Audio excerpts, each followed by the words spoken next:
이번엔 한 남자의 비행 모습을 먼저 보여드리겠습니다.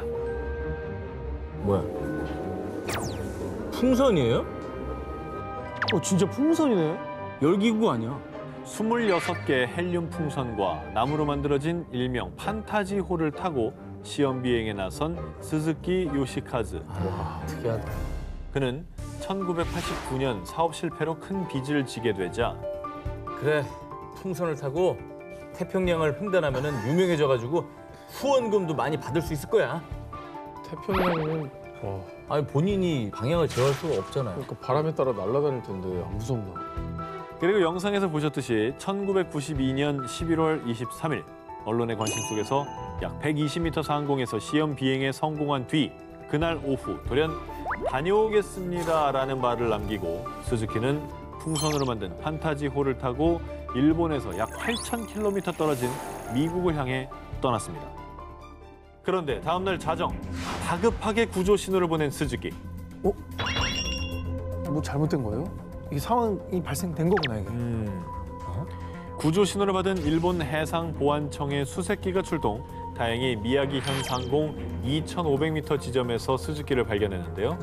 그런데 스즈키는 곧 구조 신호를 철회, 괜찮다는 수신호를 보내며 비행을 이어갔고요. 약 3시간가량 그를 지켜보던 수색기도 귀환했습니다. 그런데 이후 스즈키의 판타지호는 구름 속으로 사라진 뒤 어디에서도 발견되지 않으며 30여 년이 된 지금까지도 돌아오지 않고 있습니다. 바람이 심하게 불어서 딴 데로 뭐 날아간 거 불시착한 거 아닐까? 그런 것 같아요. 당시 일본 해상보안청에 따르면 바람이 온화하고 비행하기 좋은 날씨였기 때문에 기상 악화로 인한 추락은 아닐 것으로 추측했는데요. 3일에서 일주일 정도면 풍선에 바람이 빠져 추락했을 가능성이 있다고 추측했습니다. 망망대해 떨어졌다.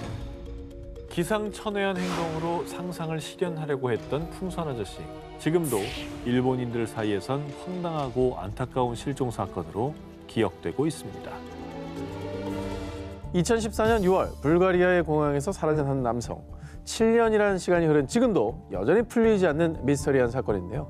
특히 실종 당일 공항 CCTV에 포착된 그의 마지막 모습은 더 큰 의문을 남겼습니다. 짐을 들고 가죠. 평범한 여행객 같은데요? 줄을 두리번 거리는데 왜 이래? 어머머! 가방 다 어디 가고? 가방 놓고 뛰어간다. 어디 가? 자, 재빠르게 달아나 종적을 감춘 실종자는 독일 출신의 28세 남성 라스 미텐크인데요. 자, 이 미스터리한 사건의 발단 살펴보겠습니다. 친구들과 함께 불가리아 여행 중이었던 미텐크. 술집에서 축구 경기를 보던 중 상대팀을 응원하던 다른 일행과 시비가 붙어 싸움에 휘말렸고요.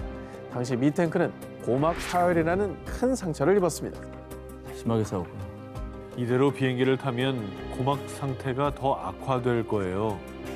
자, 비행기 탑승 시 기내 압력 변화로 고막 상처가 더 악화될 수 있다는 진단을 받은 미텐크. 결국 그는 귀국을 포기, 병원에서 항생제를 처방받은 뒤 홀로 불가리아에 남았고요.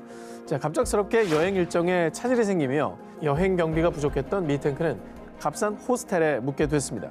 그런데 하필 미텐크가 묵은 호스텔은 매춘가와 불법 암시장이 자리 잡고 있는 우범지대였는데요. 아이고. 저런 데가 싸니까 저런 데를 찾아갔네요. 그래도 좀 좋은 데 가지. 어머니에게 전화를 건 미텐크는 충격적인 이야기를 전했습니다. 어떤 남자 4명이 자꾸 저를 따라다녀요. 너무 무서워요. 정체불명의 남자들에게 미행을 당하고 있다는 겁니다. 심지어 자신이 처방받은 항생제가 어떤 약인지 알아봐 달라는 문자를 보내기까지 했습니다. 무섭다.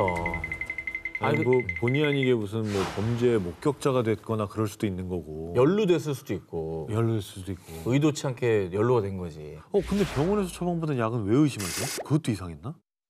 극도로 두려움을 느낀 미텐크는 가족들에게 최대한 빠른 귀국길 항공편 예약을 부탁했고요. 곧바로 짐을 싸 공항으로 향했습니다. 자, 그리고 비행기를 타기 전 고막 치료를 받기 위해 공항에 마련된 의료시설을 찾은 미텐크. 그런데 검사를 받던 중 제복을 입은 공항 직원이 들어오자 미텐크가 갑자기 비명을 지르며 뛰어나간 겁니다. 왜? 이후 경찰이 그가 달아난 해바라기 밭 인근을 수색했지만 미탱크를 찾을 수 없었습니다. 그렇게 7년째 미탱크는 돌아오지 않고 있습니다. 1932년 대서양을 횡단한 최초의 여성 비행사. 1935년 하와이에서 미국을 비행한 최초의 여성 비행사. 하늘에 화려한 기록을 수놓으며 하늘 위의 퍼스트 레이디로 불린 미국의 전설의 비행사 어밀리아 에어하트. 1937년 6월 1일 전 세계인들의 뜨거운 관심 속에 세계 일주 비행을 위해 항법사 프레드 누난과 함께 미국 캘리포니아에서 출발한 비행사. 그런데 약 한 달 뒤인 7월 2일 동경 157도, 남이 33도 7분 상공을 비행 중이다. 다음 경유지인 남태평양의 하울랜드 섬으로 향하던 어밀리아. 하지만 그녀는 이 무선을 끝으로 태평양 한가운데서 그만 실종되고 말았습니다. 당시 루즈벨트 대통령의 지시 아래 미 해군의 항공모함 4척의 구축함, 60여 대 비행기 등 2주간의 대규모 수색이 벌어졌지만 그녀의 흔적은 어디에서도 찾을 수 없었고요. 결국 약 2년 후인 1939년 미 해군은 연료 부족으로 인한 해상 추락사라고 발표하며 공식적으로 사망 처리를 했습니다. 안타까운 소식이네요. 그런데 이듬해인 1940년경 어밀리아가 실종된 태평양 인근의 무인도 니쿠마로로에서 어밀리아의 것으로 추정되는 유골이 발견됐는데요. 그곳에서 여성용 신발, 화장품 등도 함께 발견되며 정황상 이 유골이 어밀리아의 것이라고 추측했습니다. 하지만 당시 유골을 검사한 박사는 키가 작은 유럽계 남성의 유골이라고 발표하며 다시 논란이 수그러들었죠. 당시 과학적으로 이렇게 뭐 유전자 검사 이런 게 한계가 좀 있었잖아요. 그렇죠. 지금의 어떤 기술로 다시 한번 해보면 안 될까라는 지금 기술로 하면 뭐 정확하죠. DNA 검사를 하니까.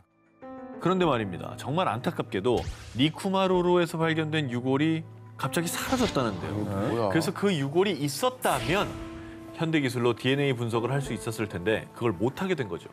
그런데 말이죠. 어밀리아가 실종된 지 약 80년 뒤인 2018년. 니쿠마로로에서 발견된 유골은 어밀리아와 99% 유사합니다. 인류학계 권위자인 리처드 얀츠 교수는 자신의 논문을 통해 어밀리아 실종 사건의 실마리를 풀었다고 주장했는데요. 유골이 없었다면서요? 유골은 실종됐지만 다행히 당시 유골의 크기나 특징을 기록한 연구 데이터는 남아 있었습니다. 그래서 어밀리아의 신체 정보와 니쿠마로로 유골의 데이터를 대입하고 비교를 했는데요. 그 결과 니쿠마로로의 유골이 어밀리아의 심장과 거의 일치한다는 결과가 나왔다고 합니다. 하지만 이는 가장 유력한 추측일 뿐 진실을 풀어줄 유골의 행방은 여전히 오리무중인 상태. 어밀리아의 실종은 여전히 풀리지 않는 숙제로 남아 있습니다. 산업혁명 이후인 19세기 말 해외 무역량이 급격히 증가하기 시작한 영국. 배 운항 횟수가 많아지며 해상 사고도 빈번히 발생하자 영국 정부에서는 1899년 12월 스코틀랜드 북부에 위치한 작은 무인도 아이린 모어섬에 등대를 설치했고요. 등대지기들은 비가 오나 눈이 오나 하루도 빠짐없이 어두운 바다를 비추었습니다.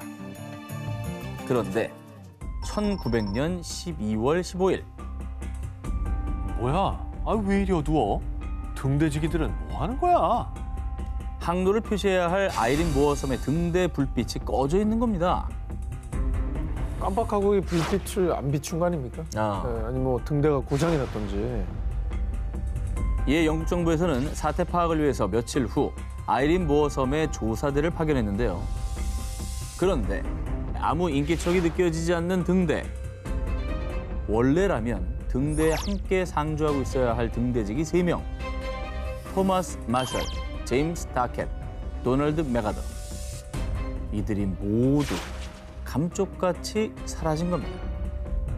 철칙에 따르면 한 명은 무조건 등대 안을 지켜야 하는데 한 명도 남김없이 등대직이 3명 모두 어디론가 증발해버린 겁니다. 어딜 간 거죠? 이게 철칙을 어긴 거 아니에요, 이 정도면? 자, 여기서 이상한 점은요. 등대지기용 방수복 3벌 중에 2벌만 사라지고 한 벌의 방수복은 남아 있었다는 겁니다. 등대 밖 방파제에 나가려면 반드시 방수복을 입어야 하는데요. 한 벌의 방수복이 남아 있었다는 거는 등대 안에 한 명의 사람은 남아 있었다는 얘기입니다. 근데 방수복만 입고 사람은 사라진 것이죠. 반면은 뭔가 피치 못할 사정이 있었던 건가요? 방수복도 못 입고 일단 등대 밖을 나갔다고 한다면 그런데 섬 일대를 수색하다가 부서져서 나뒹구는 나무 상자들과 휘어진 철제 난간 등 마치 폭풍에 휩쓸린 듯한 흔적들이 발견되기도 했는데요.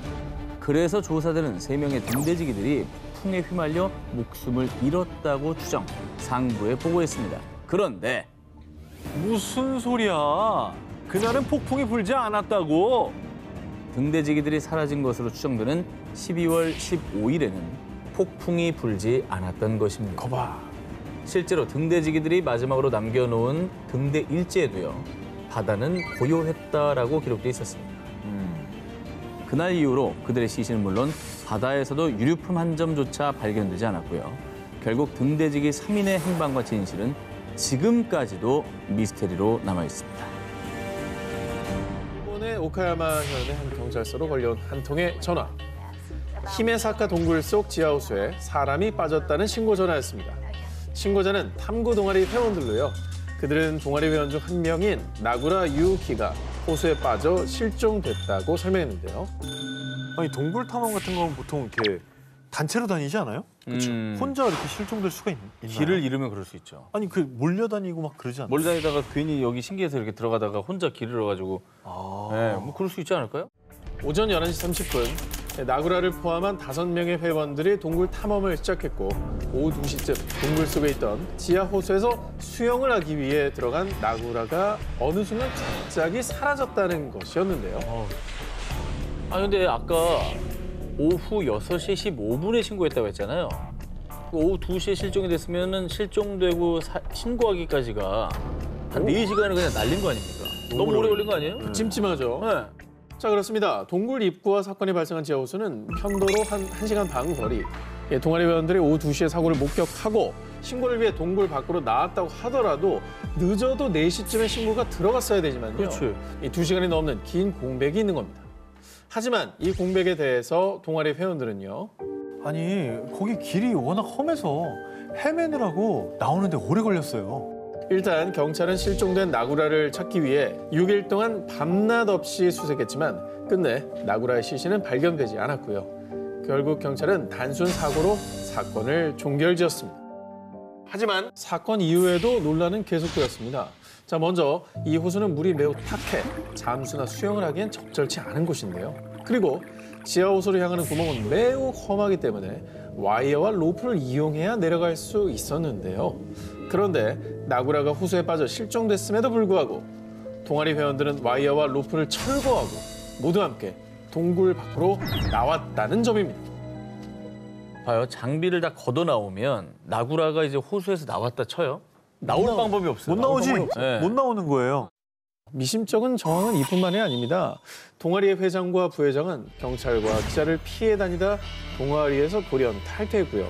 심지어 누군가 나구라의 SNS에 로그인해 나구라의 글들을 무단으로 조작, 삭제하는 일까지 벌어진 겁니다. 어머야. 저봐 뭔가 있네. 단체로 뭐야. 지금 범죄를 저질렀구만 보니까.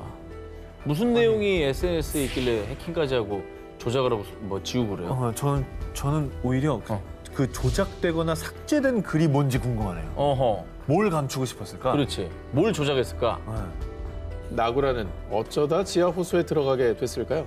아니, 함께 동굴 탐사를 떠난 게 맞긴 한 걸까요? 41개의 세계 기록 달성, 9분의 무호흡을 기록한 여성.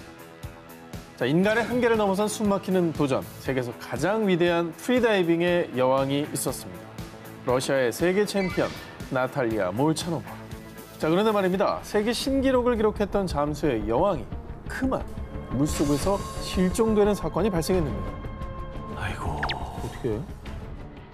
자, 2015년 8월 2일 몰차노바는 지중해 포르멘테라 섬 해안에서 다이빙 레슨을 하고 있었습니다. 그녀는 평소처럼 잠수복을 입고 하강이 용이하도록 다이빙 장비를 착용한 뒤 바닷속으로 입수했는데요. 그런데 왜 이렇게 안 올라오지? 자, 입수한 지 한참이 되었는데도 몰차노바가 물 밖으로 나오지를 않는 겁니다.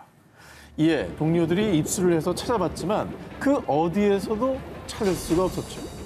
결국 해양경비대와 500m 해저까지 탐지 가능한 잠수 로봇까지 동원돼 수색했지만 끝내 그녀를 찾을 수 없었는데요. 이에 전 세계 언론들은 세계 최고 프리다이버의 실종, 심해로 사라진 프리다이빙 챔피언이라며 대대적으로 몰차노바의 실종 사건을 보도했습니다.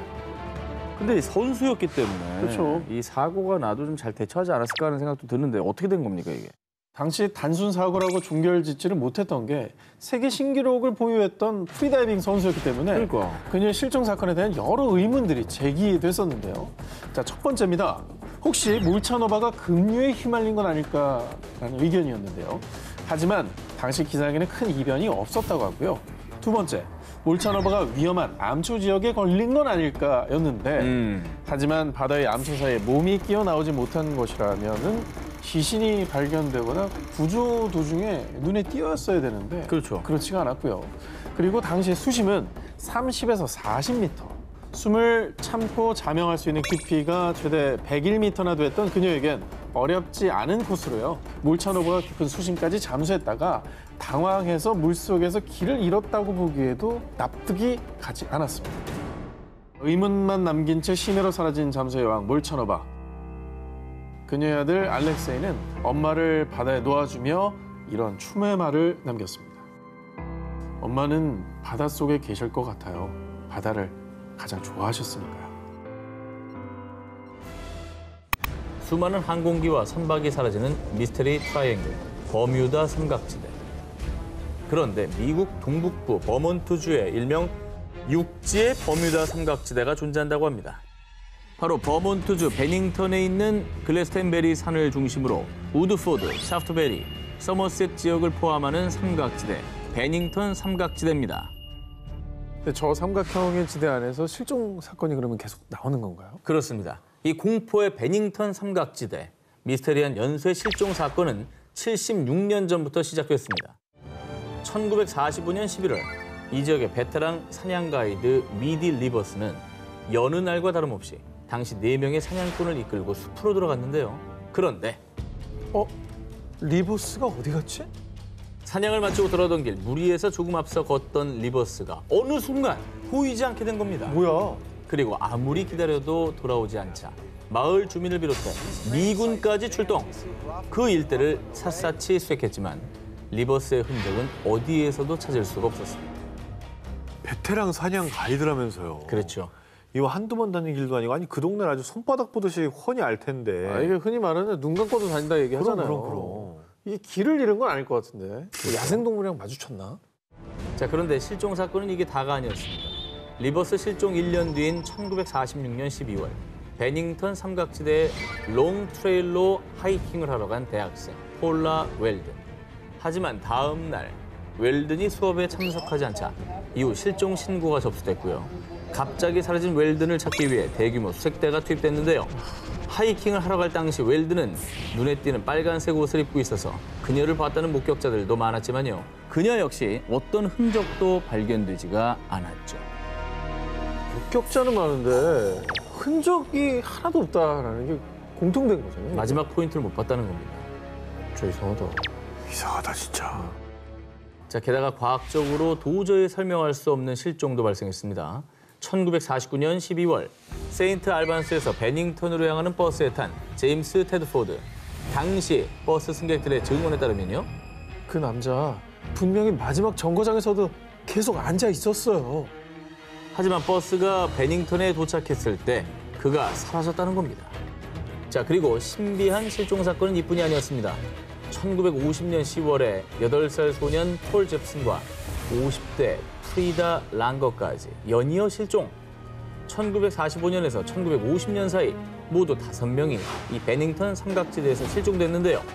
실종 약 7개월 뒤 시신으로 발견된 프리다 랑거를 제외하고는 그 누구의 흔적도 찾을 수 없었습니다. 야 미스터리다 이게 한두 명도 아니고. 다들 흔적이 없잖아.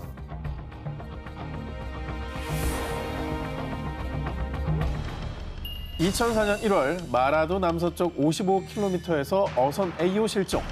2005년 1월 마라도 남서쪽 305km에서 어선 B호 실종. 2005년 12월 마라도 남서쪽 65km에서 어선 C호 실종. 자, 2004년에서 2005년 사이 실종된 배 3척의 공통점, 바로 제주 마라도 남서쪽 해역에서 실종이 됐다라는 건데요. 당시 사건이 발생했을 때마다 해경과 해군은 잠수함을 탐지하는 장비를 갖춘 광역 초계기, 구조헬기, 경비함정, 어선 등을 급파해 대대적인 수색을 실시했는데요. 하지만 세 척의 어선은 물론 선원들의 흔적조차 찾을 수 없었습니다. 흔적이라도 찾을 만한데. 근데 한국판 버뮤다라고 불릴만 하네 보니까. 네. 보통 어선이 침몰되면 기름기나 그물 같은 잔해, 부유물들이 발견된다고 합니다. 그렇지. 그런데 실종된 세 척의 어선 모두 부유물은 물론 침몰 위치를 알 수 있는 위치 추적 장치조차 발견되지 않았습니다.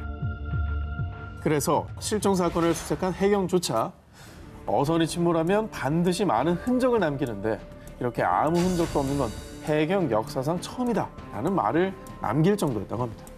이 배가 꽤 클 텐데 어떻게 저렇게 흔적이 안 나오죠?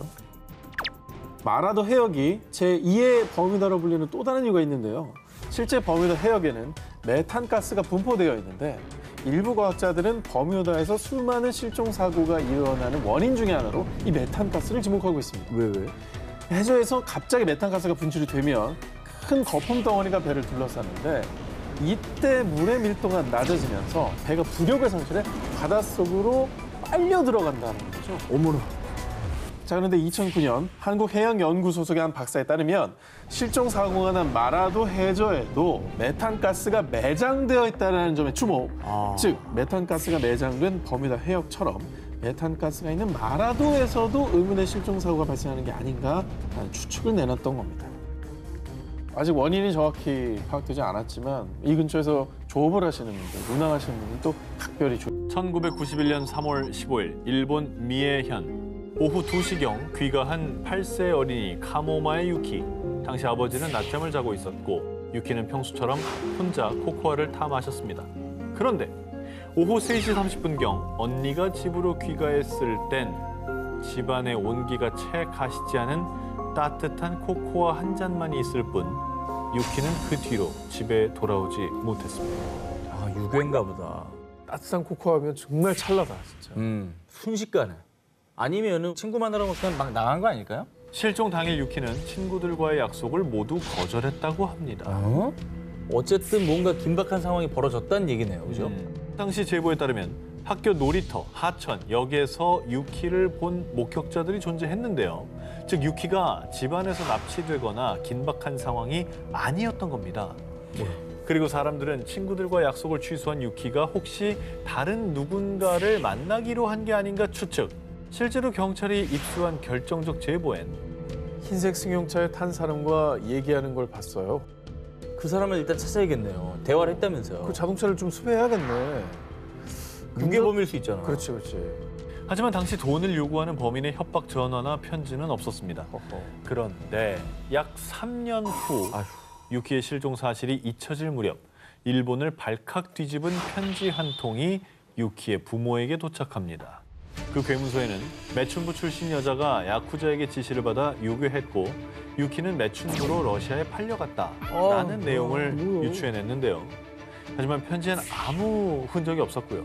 정말 유키의 실종과 연관이 있는 것인지 아무것도 밝혀낼 수 없었습니다. 그런데 말입니다. 기괴한 일은 이뿐만이 아니었습니다. 유키가 실종된 지 무려 12년이 지난 2003년. 내 키는 170cm 정도고 난 짧은 파마 머리를 했습니다. 한 남성이 유키의 집에 전화를 걸어 대뜸 자신의 인상착의를 설명했습니다. 뭐야 갑자기? 갑자기 뜬금없이 그걸 설명한다고요? 자, 이런 반응이 나오죠. 당연합니다. 그런데 남성이 말한 짧은 파마 머리는 유키 실종 당시 흰색 승용차에 탄 남성의 인상착의와 일치. 놀라운 점은 당시 경찰은 남성의 인상착의를 언론에 발표하지 않았다는 겁니다. 하지만 전화의 발신지나 발신자를 파악할 수는 없었고요. 유키의 실종은 여전히 의문에 의문을 더하며 일본의 3대 아동 실종 사건으로 남았습니다. 2005년 일본 가가와현 사카이대의 한 숲에서 열린 죽순 채집 이벤트. 5살 여자의 오니시 유키는 엄마 그리고 여동생과 함께 죽순 채집에 나섰습니다. 집합 시간 20분 전인 오후 1시 40분쯤 엄마, 나 죽순 한 개만 더 캐올게요. 그래, 너무 멀리 가지 말고. 죽순을 더 캐우겠다며 숲속으로 들어간 유키. 그런데 그것이 유키의 마지막 모습이었습니다. 아휴, 유키가 집합 시간인 2시가 넘어도 돌아오지 않자 무슨 일이 일어났음을 직감한 엄마는 다른 참가자들과 함께 숲을 수색했지만 유키는 그 어디에도 보이지 않았습니다. 사태가 심각해지자 결국 경찰과 경찰관, 소방관, 지역 주민 등 연일 100명에서 200명의 인원이 동원. 며칠에 걸쳐 총 3천여 명의 인력이 투입돼 숲속 구석구석은 물론 연못 바닥까지 수색했지만 끝내 유키를 찾지는 못했습니다. 아, 이거 어떻게 저렇게 사라져버리는 걸까, 정말. 어디로 사라진 거지? 그러니까요. 목격자 같은 분이 없었습니까? 목격자 네. 있었습니다. 그래요? 유키가 실종된 시간 즈음 그날 어떤 남자가 커다란 배낭을 메고 숲을 지나갔어요. 그래서 경찰은 경찰견을 다시 투입해 유키의 채취를 추적했습니다. 그런데 냄새를 쫓던 경찰견은 숲속 한가운데 대나무 몇 그루만 덩그러니 놓여있는 휑한 장소에서 갑자기 발걸음을 멈추더니 더 이상 움직이지 않았다고 합니다. 아, 네. 게다가 다른 경찰견 역시 같은 장소에서 추적을 멈췄다고 합니다. 그런데 그곳에선 아무것도 발견된 게 없었죠. 뭐 차라리 다행인 거죠. 그러니까 아직 살아있다는 희망을 또 가질 수 있으니. 근데 이제 그 많은 인원들이 수색을 했는데 저기서 못 찾았다는 거는 진짜 납치 아니면 좀 불상사가 일어나는 게 아닐까라는 추측이 들거든요. 정말 여러 의문이 드는데요. 이곳은 자동차가 들어올 수 없는 곳이었다고 합니다. 그리고 납치를 설사 했다 해도 상공에서 헬기를 타고 이동하지 않는 이상 유키를 데려가는 모습이 다른 사람들에게 목격이 됐을 겁니다. 자, 이외 이 안타까운 실종 사건에 일본 언론들은 수수께끼만 남은 소녀의 행방, 미스터리한 소녀의 실종 사건이라며 대대적으로 보도했고요. 일본 방송사 역시 유키의 실종 사건을 분석하며 수차례 소개했습니다. 하지만 미스터리만 남긴 유키의 실종. 경찰은 유키가 실종된 지 13년이 지난 2018년에도요. 유키가 반드시 살아있길 바라는 마음으로 18살이 된 유키의 모습을 추정한 몽타주를 제작해 배포했다고 합니다. 단 몇 분 사이에 숲속에서 행방불명된 5살 꼬마 유키. 대체 그날 무슨 일이 있었던 걸까요?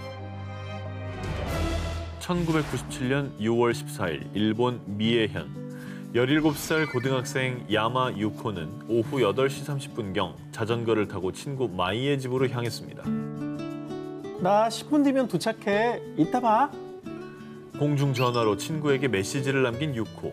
하지만 그 전화가 마지막이었습니다. 아이고. 갑자기 사라진 유코.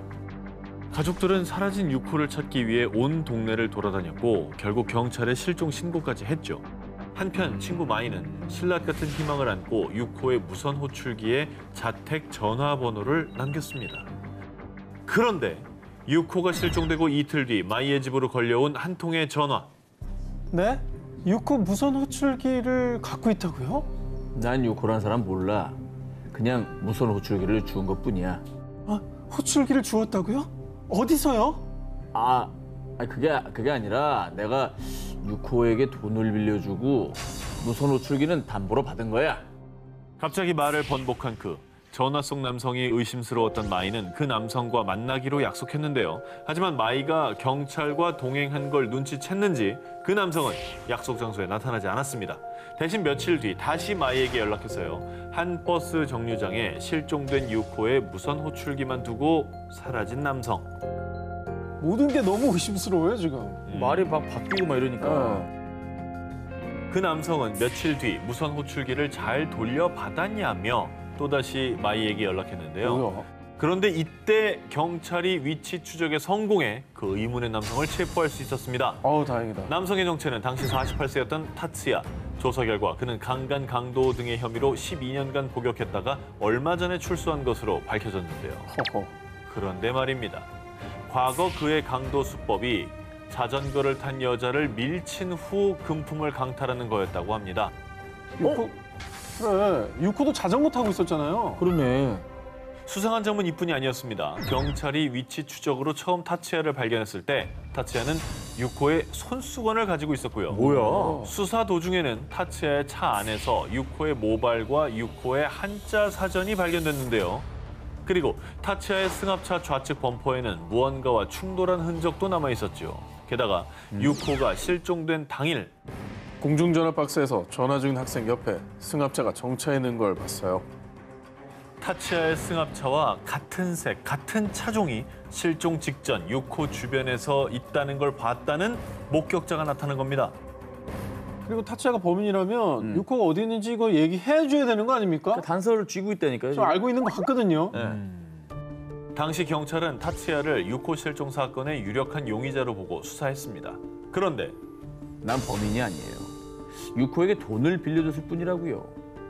자신의 무죄를 주장한 타치야. 그리고 수사 결과 경찰은 타치야가 범인이라는 명확한 증거를 찾지 못하면서 결국 타치야는 증거 불충분으로 석방됐습니다. 그렇게 유코 실종 사건은 23년이 지난 지금까지도 장기 미제 실종 사건으로 남아 있습니다.